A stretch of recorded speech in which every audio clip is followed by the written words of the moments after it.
pagpapahiloob, kagandahang loob, kabutihan, pagtatapat. Yan yung bunga ng Spirit. Kasama doon yung kapayapaan. Kaamuan, pagpipigil, laban sa mga gayong bagay ay walang kautusan. So, wala talaga kautusan dahil kung marunong ka magpahilod, ano ba nakalagay dyan? Marunong kang umibig, mapagpayapa, magandang loob, walang kautusan. Ang sabi ni Apostol Pablo, sa gayong mga bagay.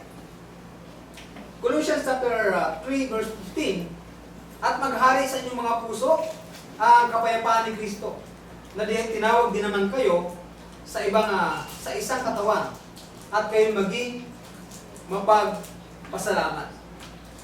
At meron pong hinati-hati po namin. Hinati-hati ko po yung tatlong antas ng kapayapaan. Salamat po kay Brother Naum. Tinulungan niya ako dito sa paksa na to. Sabi po rito, tatlong antas ng kapayapaan, peace with God. 5:1 ng Roma. Yaman nga na mga inaring ganap sa pananampalataya, mayroon tayong kapayapaan sa Diyos sa pamamagitan ng ating Panginoong Kristo. So, wala naman talaga ibang kapayapaan kundi kung hindi ipagkakaloob ng Diyos. Pangalawa, peace of God. Philippians 4:7. At ang kapayapaan ng Diyos na di masayod ng pag-iisip ay mag-iingat ng inyong mga puso at ng inyong mga pag-iisip kay Kristo Jesus. Peace with others, Romans chapter 12 verse 18. Ito yung medyo mahirap gampanan ng isang mga Kristiyano. Dahil ang sabi po rito, sabi ng Apostol Pablo, kung maaari, ayon sa inyong makakaya, ay magkaroon kayo ng kapayapaan sa lahat ng tao. Kasama yung kaaway mo dito. Kung maaari, lahat ng tao. Sino nagsalita dito? Kaya nung utos ng Diyos to. Kaya nga nakalagay sa banal na kasulatan po na love your enemy. Mahalin mo ang iyong kaaway. Kaya sinabi ni Apostol Pablo na kung maaari, lahat ng tao. Nakikiusap si Apostol Pablo dito. Ito yung pinakamahirap. At isa ito sa sisira ng ating kapayapaan, ng peace of mind. Dahil, pag nakita po natin yung ating kagalit, sira ang araw. Hindi po ba?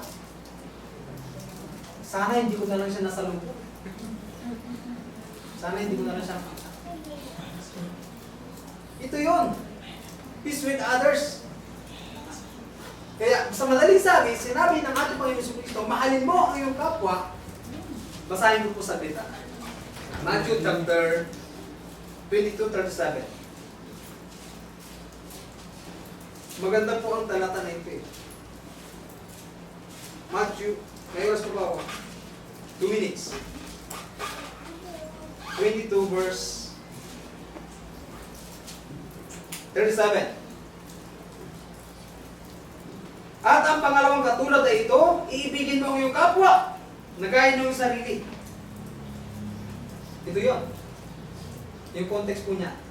Peace with others. Kung maaari, ayon sa inyong makakaya, magkaroon kayo ng kapayapaan sa lahat ng tao. So sana itong utos na ito ay magawa ng bawat isa po sa atin. No? Upang hindi po masira yung ating peace of mind. Upang tuluyan nating makamit ang kapayapaan ng ating isipan, ipagkatiwala natin sa Diyos ang lahat. At tumiwala tayo sa Kanya ng buong puso. Yun yung binasa ni Brother Nelson po kanina sa Proverbs 3:5-7. Trust in the Lord with all your heart.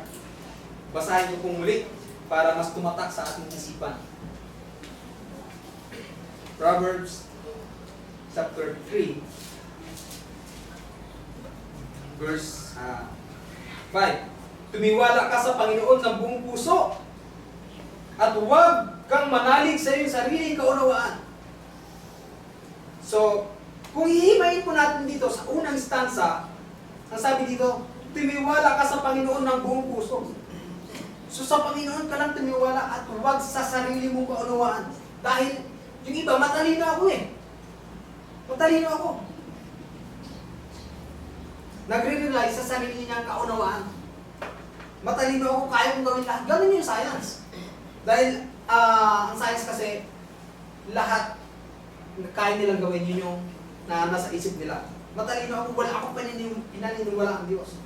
Matalino ako at kaya kong gawin lahat. Hindi ko kailangan ng advisor. So, pero ang sabi ng Biblia, tumiwala ka sa Panginoon ng buong puso. Ng buong puso mo. Huwag kang manalig sa iyong sariling kaunawaan. So, ang sabi doon sa pangalawang instansa, huwag kang manalig sa iyong sariling kaunawaan. Huwag kang manalig sa iyong sariling talino. Dahil sinabi ni Brother Nelson kanina, yung talino mo, saan ba nagagaling? Sa Diyos yan. Lahat ng bagay na narito sa mundo, sa Diyos nagagaling ka. Kung sinabi mong matalino ka, hindi sa iyo yun. Hindi sa iyo katalinuhan na yun. Nanggaling sa Diyos yun at walang dapat ipagmayabang dahil lahat ng bagay po nagmula sa Diyos. Wala tayong dapat ipagmalak sa kapwa natin. Lahat yan nagmula sa Diyos. Ano pa sabi dito? Kilalanin mo siya sa lahat ng iyong mga lakad. At kaniyang ituturo ang iyong mga landas. Huwag kang magpakapantas sa iyong sariling kang mga mata. Matakot ka sa Panginoon at umiwalay ka sa kasalanan o sa kasamaan. Yan yung tao. Patuloy na tumiwala sa Diyos at huwag kang manalig sa iyong sariling kaunawaan. Dahil yung unawa mo na yan, yung talino mo na yan, nagmula po yan sa Diyos. Ito yun. Yung mga karaniwang hadlang sa panatag ng kaisipan o yung sumisira sa ating peace of mind. Yung mga pag-alala. Binasa po ito ni Brother Nelson kanina yung nasa chapter 4. Hindi ko na po babasahin dahil wala na po akong oras. Galit. Isa yan sa sumisira sa ating tinatawag na peace of mind. Nakasala ang kapatid mo, patawarin mo naman. Patawarin mo. Kasi nakalagay sa Ephesians 4:26. Huwag lumubog ang araw sa iyong galit. Utos yun ang ating Diyos. Inggit. Galatia 5:26. Ang sabi po ng Galatia, class na lang po yan. 5:26. Huwag tayong maging mga palalo na tayo nangagmumungkahihan sa isa't isa. Nangag-iinggitan sa isa't isa. Ano po? Nainggit ka dahil nasapawan ka. Nainggit ka dahil piling mo mas matalino siya sa'yo. Ano po? Huwag tayo mag-iinggitan. Hayaan natin na yung proseso ay nagmumula sa Diyos. At huwag natin hayaan na sirain ng ating peace of mind sa pamamagitan ng inggit na ito. Unforgiveness. Colossians 3:13. Basahin ko po. Colossians chapter 3 verses 3:13. Magtiisan kayo sa isa't isa, magpatawaran kayo sa isa't isa. Kung ang sino man ay may sumbong laban sa kanino man, na kung paanong pinatawad kayo ng Panginoon, ay gayon din naman ang inyong gawin. Ang sabi sa 14, at sa ibabaw ng lahat ng mga bagay na ito, ay mga bihis kayo ng pag-ibig na siyang tali ng kasatdalan. Mga ghari sa inyong puso, ang kapayapaan ni Kristo, na diya'y tinawag din naman kayo sa isang katawan at kayo maging mapagpasalamat. So, kailangan nating magpatawad upang yung ating kapayapaan ng isipan ay patuloy na sumati. So, yun lang, yung buod ng ating pinag-aralan ngayong umagang ito. Huwag mabalisa, iyan natin ng Diyos ang kumilos para sa atin. Magkaroon ng kapayapaan sa lahat ng tao. Ibigay natin sa Diyos ang lahat ng ating mga alalahanin. Tiniwala sa Diyos ng buong puso. Muli po, salamat po sa inyong pagkikinig at magandang po.